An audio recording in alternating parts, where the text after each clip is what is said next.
Very good morning সবাইকে। তো সকালে আজকে আমি উঠে পড়ি এবং উঠে এদিকে ফ্রেশ হয়ে একদম বসেই ছিলাম, কারণ মা কতক্ষণে চা দেবে সেই জন্য। তো তাড়াতাড়ি করে চাটা খেয়ে আমি একটু বেরিয়ে পড়ি কাজে। তো আজকে একটু যাচ্ছিলাম একজনকে আনতে, তো সেই কারণেই আমি তাড়াতাড়ি করে চাটা খেয়ে বেরিয়ে পড়ি এবং বেরিয়ে একটু কাজ ছিল সেগুলো মিটিয়ে ঠিক 12টার সময় চলে আসি, কারণ আজকে ছিল প্র্যাকটিস। তো তাই জন্য তাড়াতাড়ি করে স্নান টান করে রেডি হয়ে খেয়ে ঠেয়ে নিই প্র্যাকটিসে যাবো বলে।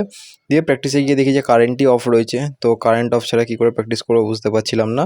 তো আমি বাদে সবাই আমার সাথে এখানে চলে এসেছিলো প্র্যাকটিস করার জন্য, কিন্তু সবাই প্রায় বসেছিল কারণ যেহেতু কারেন্ট ছিল না। তারপরে কারেন্ট আসতে আমার প্র্যাকটিস শুরু করি এবং তারপরে 4:30টার দিকে চলে আসি বাড়িতে এবং বাড়িতে এসে আবার বেরিয়ে যাই, কারণ একটা কাজ ছিল সেই কাজটা মেটাতে।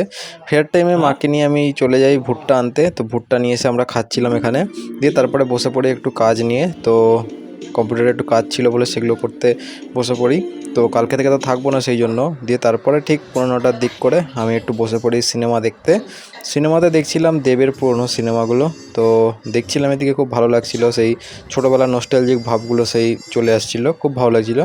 তারপরেই মা রাতে ডিনার দিয়ে দেয় এবং আমি ডিনার খাই। আর তোমরা আরও মিনি ব্লগস চ্যানেলটিকে সাবস্ক্রাইব করো। টাটা।